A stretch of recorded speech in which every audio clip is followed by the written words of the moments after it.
నమస్కారం. వచ్చేటువంటి ఏప్రిల్ 26వ తారీఖు నాడు శని త్రయోదశి మరియు మాసశివరాత్రి రెండు ఉన్నాయి. ఈ యొక్క శని త్రయోదశి గురించి తర్వాత మాసశివరాత్రి గురించి మనం మాట్లాడుకుందాం. శని యొక్క జన్మ నక్షత్రము పుష్యమి. అందుకే పుష్యమితో కూడిన పున్నమి అంటే పున్నమి నాడు పుష్యమి నక్షత్రం ఉంటే దాన్ని పుష్యమాసం అంటారు. ఇది శనికి అత్యంత ప్రీతికర మాసంగా చెప్పడం జరుగుతుంది. అయితే ఈ నెలంతా అంటే పుష్యమాసం అంతా కూడా మనకు శనేశ్వర ఆరాధన చేయడం వల్ల మంచి ఫలితాలు తీసుకుంటారు. అది కాకుండా శని యొక్క ఆరాధన చేసినట్టయితే, శని అంటే పేరేమిటి? మందుడు అని అర్థం ఉంది, అంటే నెమ్మదిగా వెళ్ళేవాడు అని అర్థం ఉంది. శనై చరతి ఇది శని. మరి అట్లాంటి శని త్రయోదశి నాడు శనివారం కలిసి వస్తే శని త్రయోదశి అని చెప్పడం జరుగుతుంది. ఈ శని త్రయోదశి ఇప్పుడు వచ్చేటువంటి 26వ తారీఖు నాడు ఉంది. అయితే గరుడ పురాణం ప్రకారం శని ధర్మదేవత. మనుషులు చేసేటువంటి అన్ని రకాల పాప పుణ్యాలన్నిటి కూడా లెక్కించి తత్ఫలితాల అనుగుణంగా వాళ్లకు శుభాశుభాల్ని చేకూరుస్తాడు శని. మరి శని భగవానుడు అత్యంత ప్రీతికరుడై ఉంటే అతడు ధర్మవేత్తగా మారుతాడనలో సందేహం లేదు. అయితే ఇక పుష్యమాసంలో వచ్చేటువంటి పుష్యమాసం చెప్పాను. పుష్యమాసం తర్వాత శనివారం నాడు త్రయోదశి కలిసి వస్తే శని త్రయోదశి అత్యంత ప్రభావవంతమైంది అని చెప్పడంలో సందేహం లేదు అని జ్యోతిష శాస్త్రం చాలా చక్కగా వివరించి చెబుతుంది. మరి అలాంటి శని త్రయోదశి ఇప్పుడు వచ్చేటువంటి ఏప్రిల్ 26వ తారీఖు నాడు శనివారం నాడు ఉంది. మరి శని త్రయోదశి పూజ ఎవరు చేయాలి? అందరూ చేయొచ్చా, లేకపోతే కేవలం శని అనుకూలంగా లేని వాళ్ళు మాత్రమే చేయాలా అనే విషయాన్ని చెప్పుకుందాం. ఎవరైనా సరే ఒక వ్యక్తి జాతకములో ఏలినాటి శని అంటే జన్మ శని నడుస్తున్నప్పుడు, అదేవిధంగా అర్ధాష్టమము అంటే శని 4వ భాగంలో అంటే 4వ స్థానంలో ఉన్నప్పుడు అది నడుస్తున్నట్టయితే, లేక సప్తమ శని అయినా సరే నడుస్తున్నట్టయితే వృత్తి ఉద్యోగ వ్యాపారాలలో తీవ్ర ఆటంకాలు కలుగుతుంటాయి, కుటుంబంలో చికాకులు ఉంటాయి, అనేక రకాల ఆర్థిక సమస్యలు తనని చుట్టుముట్టి అనారోగ్య సమస్యలన్నీ కూడా అతన్ని ఇబ్బంది పెడుతుంటాయి. మరి ఆ వ్యక్తి శని యొక్క పీడితుడై బాధపడుతున్నాడని గ్రహించుకోవాలి. మరి శని త్రయోదశి నాడు చేసేటువంటి చాలా చిన్న పూజతో ఆ యొక్క ఆటంకాలన్నీ కూడా ఎదుర్కొనే శక్తి లభిస్తుంది. మళ్ళీ చెప్తున్నాను, అన్నీ మారిపోయి అద్భుతాలు జరిగిపోతాయని చెప్పట్లేదు, కానీ అతని దారి ఏర్పడుతుంది.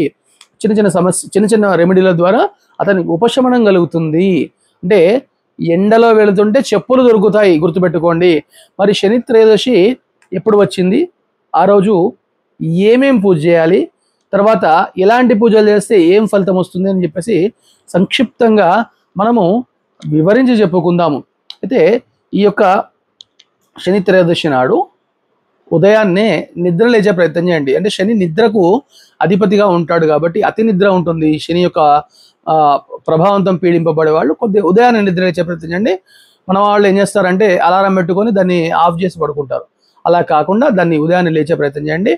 అయితే శని త్రయోదశి నాడు ఉదయాన్నే నిద్ర లేచి తలస్నానం చేసే ప్రయత్నం చేయండి. ఎందుకంటే శని తైల సంస్కారం లేకుండా చూస్తాడు. నెత్తికి నూనె పెట్టుకోవడము, అందంగా తయారవడం అట్లాంటివన్నీ కూడా శనికి వ్యతిరేకంగా ఉంటాయి. కాబట్టి ఆ రోజు శుచిగా ఉండాలి. వాడు అనాచారానికి అధిపతి కదా శని. అంటే శని వచ్చాడు అని ఎట్లా తెలుస్తుంది? వాడికి తైల సంస్కారం ఉండదు. అదేవిధంగా బొట్టు ధరించాడు, అనాచారంతో తిరుగుతూ ఉంటాడు, మద్యమాంస భక్షణ ఎక్కువ అవుతుంది. కాబట్టి శని యొక్క ప్రభావం అనేది అంత భయంకరంగా ఉంటుంది. ఆ రోజు శుచిగా ఉండాలి. ఈ వచ్చే 26వ తారీఖు నాడు శని త్రయోదశి కలిసి వచ్చాయి కాబట్టి ఆ రోజు ఉదయాన్నే లేచే ప్రయత్నం చేయండి. లేచిన తర్వాత ఇల్లంతా ఆడవాళ్ళైతే శుచిగా శుభ్రంగా పెట్టేసుకోండి. మగవాళ్ళైతే కాటన్ వస్త్రాలు అంటే పత్తితో చేసినటువంటి వస్త్రాలు ధరించే ప్రయత్నం చేయండి ఆ రోజు. అది కాకుండా ఉదయాన్నే లేచిన తర్వాత మీరు అన్ని శుచిగా అవుతారు. శుభ్రంగా ఇంటి దేవుడి పూజ చేసుకోండి మొట్టమొదటిగా. అంటే వాళ్ళ ఇంట్లో దేవుడి పూజ చేసుకోకుండా గుళ్ళోకి వెళ్ళిపోతుంటారు. అలా చేయకూడదండి. తప్పకుండా వాళ్ళ ఇంటి దేవుడు ఫస్ట్, తర్వాత ఇంకెవరైనా ఇంటి దేవుడికి యొక్క ఆరాధన చేయండి. కులదేవత ఆరాధన చేసుకోండి. ఈ శని త్రయోదశి నాడు పూజకు సరైనటువంటి శుభ సమయం ఏమిటంటే ఈ వచ్చే 26వ తారీఖు నాడు ఉదయం 8 గంటల నుండి, అంటే 8 సంఖ్య ఆయనకు చాలా ప్రీతికరమైనటువంటి సంఖ్య కాబట్టి 8 గంటల నుండి ఉదయం 11 గంటల లోపు పూజ పూర్తి చేసుకోండి. అంటే శనికి తైలాభిషేకం అది చేసే ప్రయత్నం చేయండి. శని త్రయోదశి పూజ విధానం ఎలా ఉంటుంది? మనం ఇంట్లో దేవుడి పూజ చేసుకున్నాము, తర్వాత దేవాలయానికి వెళ్ళిపోయిన తర్వాత వెళ్ళేప్పుడు నల్ల బట్ట, నల్ల నువ్వులు, నువ్వుల నూనె, నీలం రంగు పువ్వులు, అదేవిధంగా బెల్లం, ఇవన్నీ కూడా తీసుకొని వెళ్ళిపోండి. తీసుకొని వెళ్ళిన తర్వాత అక్కడ స్వామివారికి ప్రదక్షిణ చేయండి. ఎంత వీలైతే అంత ఎక్కువ ప్రదక్షిణ చేయండి. అంటే సాధారణంగా మనం ఏం చేస్తుంటాం అంటే 11 అని నెంబర్ అనుకుంటాం. నెంబర్ ఏమి లేదు, ఎంత ఎక్కువ తిరిగితే అంత, ఎందుకంటే కాళ్ళకు అధిపతి శని కదా, కాబట్టి ఎంత ఎక్కువగా తిరిగితే అంత ఫలితాన్ని తీసుకుంటారు. అంటే ఆయన తిప్పేలోపే మనం తిరగాలన్నమాట, అందుకోసం అనమాట. అయితే ఈ యొక్క ప్రదక్షిణ చేసుకున్న తర్వాత స్వామివారి దగ్గరికి వెళ్ళి నమస్కరించుకొని ఈ తైలము స్వామివారికి అర్పణ చేయండి. అదేవిధంగా నువ్వుల్ని పాదాల దగ్గర వేయండి, ముఖం మీద వేయకండి. అదేవిధంగా నల్లబట్ట ఏదైతే ఉంటుందో నల్లబట్ట స్వామివారి భుజం మీద కప్పి నీలాంజన సమాభాసం రవిపుత్రం యమాగ్రజం ఛాయా మార్తాండ సంభూతం తం నమామి శనేశ్వరం అనే మంత్రాన్ని చెప్పుకోండి. ఎందుకంటే ఇది ఆ శని యొక్క రూపాన్ని, గుణాన్ని చెబుతుంది. కాబట్టి స్వామివారికి నమస్కరించుకున్న తర్వాత ఆ స్వామివారి దగ్గర పళ్ళు, మీకు తోచినటువంటి పళ్ళు కానివ్వండి, బెల్లం ముక్క కానివ్వండి, నైవేద్యంగా పెట్టేసి మంచి నూనె దానం చేయండి. ఆయిల్ ఉంటుంది కదా, ఆయిల్ ఏదైతే ఉంటుందో మంచి నూనె తీసుకెళ్ళి అక్కడ ఉండేటువంటి బ్రాహ్మడికి కానివ్వండి, లేదా పక్కన ఎవరైనా ఉంటే పేదవాళ్ళకి కానివ్వండి, ఆయిల్ ప్యాకెట్ ఒకటి దానం చేయండి. ఆ రోజు భక్తి శ్రద్ధలతో శని యొక్క పూజ జరపండి. ఆచరించడం వల్ల, అంటే ఈ యొక్క శని యొక్క పూజని త్రయోదశి నాడు ఆచరించడం వల్ల ఇప్పుడు ఎవరికైతే అర్ధాష్టమం, అంటే ధనుసు రాశి వాళ్ళకి అర్ధాష్టమంలో ఉన్నాడు, అదేవిధంగా మేషరాశి వాళ్ళకు వ్యయంలో ఉన్నాడు, కుంభరాశి వాళ్ళకు ద్వితీయంలో ఉన్నాడు, వీళ్ళందరికీ చేయక్కర్లేదు. కానీ వీళ్ళందరూ కూడా ఒకసారి శనికి నమస్కరించుకున్నట్టయితే ఫలితాలు తీసుకుంటారు. అది కాకుండా ఏదైతే సమస్యలు వాళ్ళు ఎదుర్కొంటున్నారో ఆ సమస్యల నుండి ఉపశమనం కలిగి వాళ్లకు ఊరట లభిస్తుందని చెప్పడము శాస్త్రం చెప్తుంది. ఇంకా ఈ శని యొక్క దేవుడు, శని భగవంతుని యొక్క కష్టాలు, అంటే శని కష్టాలు ఇస్తాడా అని అడుగుతుంటారు చాలామంది. ఇప్పుడు మనకి యూట్యూబ్లో, ఇన్స్టాగ్రామ్లలో వాటిల్లో ఇంకా మొదలు పెడతారు, వచ్చే శనివారం నాడు ఈ యొక్క రాసుల వాళ్లకు డేంజర్ లేదా ఇబ్బంది పడతారు, అలాంటివి ఉంటాయి. ఏం కంగారు పడకండి, శని యొక్క ఫలితాలను అనుభవించేయండి. వారానికి అధిపతి శని, త్రయోదశి కలిసి వచ్చింది, అదే ఆయనకి ఇష్టమైన రోజు. అంటే ఇప్పుడు ఉదాహరణకి ఎవరికైనా బర్త్డే అయితే మనం విష్ చేస్తాం కదా, అలాంటిది అనమాట. వెళ్ళి విష్ చేయండి, అందరు వెళ్ళి కలవండి, స్వామివారిని కలవండి. ఎందుకు కంగారు పడడం? ఇది చేయకపోతే భయంకరమైన ఫలితాలు తీసుకోబోతున్నారు అని చెప్తారు. ఏం అక్కర్లేదు, నిలబడండి. అలాగా ఏ ఫలితమైనా ఈశ్వరుడు ఇస్తాడు మీకు. శని అనుభవింపజేస్తాడు, కానీ ఈశ్వరుడు ఫలితాన్ని ఇచ్చేది. శని ఏం చేస్తాడంటే ప్రెజర్ పెడతాడు, ఇబ్బందికరమైన స్థితిని తీసుకెళ్తాడు. మీరు గట్టిగా నిలబడండి, ఏమవ్వదు. ఆ రోజు మాస శివరాత్రి కూడా ఉదయాన్నే శని యొక్క దర్శనానికి వెళ్ళండి, సాయంత్రం చక్కగా శివాలయంకి వెళ్ళి అభిషేకం చేసుకోండి.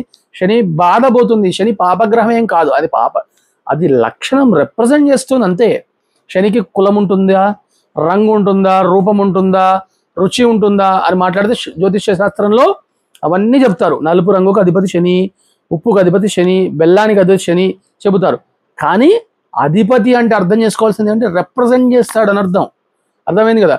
కాబట్టి శని గరుడ పురాణంలో చాలా చక్కగా చెప్పారు. శని ధర్మవేత్త, ధర్మం వైపుకు తీసుకెళ్తాడు. కాబట్టి మనల్ని ధర్మం వైపు నడిచేట్టుగా చేసే శని. కాబట్టి శనికి ఎందుకండి కంగారు పడ్డం? ఏం అక్కర్లేదు, నిలబడండి. శని బాధ వచ్చింది, అనుభవించేయండి. కాబట్టి శని గురించి కంగారు పడక్కర్లేదు. ఇంకా మొదలు పెట్టి థంబ్నెయిల్స్ చూసి భయపడకండి. పలానా రాశి వాళ్లకు డేంజర్ అని అంటారు. ఏమి డేంజర్ కాదు, ఏమవ్వదు, నిలబడండి. వాహనాలు జరిపేటప్పుడు జాగ్రత్తగా ఉండండి. వాహనాలు నడుపుతారు కదా, అప్పుడు జాగ్రత్తగా ఉండండి, సరిపోతుంది. మరి ఏలనాటి శని ఉన్నవాళ్ళు, అర్ధాష్టమ శని ఉన్నవాళ్ళు కొద్దిగా జాగ్రత్తగా ఉండండి. గట్టిగా చెప్తున్నాను విషయాన్ని. జాగ్రత్తగా ఉండడం వేరు, ఇంకా మీరు వెళ్ళిపోతారని చెప్పడం వేరు కదా.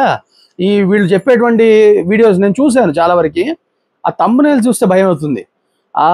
ఏ రకంగా భయపడక్కర్లేదు, నిలబడండి, పరమేశ్వరుని నమ్మండి. ఆ రోజు సాయంత్రం ఉదయాన్నే అభిషేకం చేసుకున్న వాళ్ళందరూ వెళ్ళిపోయి, అభిషేకం చేయని వాళ్ళు కూడా వెళ్ళండి, శివాలయానికి వెళ్ళండి.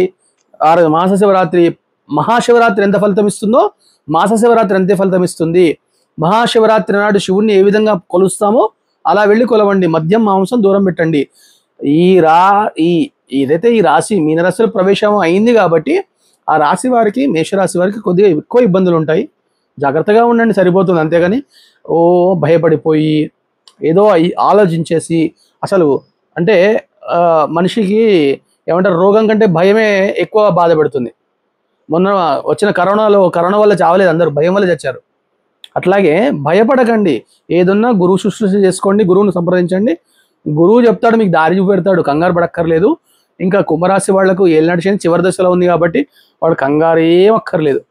ఈ చెప్పినటువంటి రాశులు ఏవైతే ఉన్నాయో వాళ్ళు కొంచెం జాగ్రత్త పడితే సరిపోతుంది. అది కాకుండా ఇంకొక విషయాన్ని నేను ప్రస్తావించదలుచుకున్నాను. శని యొక్క ప్రభావం వచ్చినప్పుడు ప్రెజర్ విపరీతంగా ఉంటుంది కదా, దానిలో ఎలాంటి చెడు నిర్ణయాలు తీసుకోకండి. అంటే భగవద్దూషణ మొదలవుతుంది. ఈశ్వరుడు నాకు ఏమిచ్చాడు, నేను ఎంత పూజ చేసినా ఏమొస్తుంది అనే భావన వస్తుంది. అలాంటి దూషణ చేయకండి. మళ్ళీ పాపం మళ్ళీ పుట్టాల్సి వస్తుంది. మళ్ళీ మళ్ళీ మళ్ళీ మళ్ళీ పుట్టడానికి ఇలాంటి పనులు కారణమవుతాయి. కాబట్టి వీలైనంత వరకు సహనంగా ఉండండి. ఈ యొక్క ఫలితాలని అనుభవించేసేయండి. మరి శని త్రయోదశి నాడు చెప్పాల్సినటువంటి ఏది చేయాల్సినటువంటి పూజలు చెప్పాను. అదేవిధంగా శని త్రయోదశి విశిష్టత చెప్పాను ఇప్పటిదాకా. అది కాకుండా వాళ్ళు శని ఇబ్బంది పెడుతున్న వాళ్ళందరూ కూడా ఏ విధంగా జాగ్రత్తగా ఉండాలి అని చెప్పాను. నేను మళ్ళీ చెప్తున్నాను, శని త్రయోదశి నాడు సూర్యోదయం కంటే ముందే నిద్రలేవ్వాలి, అభ్యంగన స్నానం చేయాల్సిందే. అంతేగాని నేను 8 దాకా పడుకుంటా, 10 దాకా పడుకుంటా అంటే శని ఇంకా మీకు తాండవిస్తాడు. ఆయన లక్షణమే అది. ఒక ఇబ్బంది పెడుతున్నప్పుడు దాన్ని వ్యతిరేకంగా వెళ్ళడమే మనిషి యొక్క లక్షణం కదా. కాబట్టి వీలైనంత వరకు తైలాభ్యంగం చేయకూడదు, అభ్యంగన స్నానం చేయాలి. దగ్గరలో ఉండేటువంటి ఆలయానికి వెళ్ళండి. నవగ్రహాలకి సంబంధించి ప్రత్యేకమైనటువంటి పూజలు ఎలాగూ చేస్తుంటారు కాబట్టి అక్కడ దానిలో పార్టిసిపేట్ చేయండి, పాలు పంచుకోండి.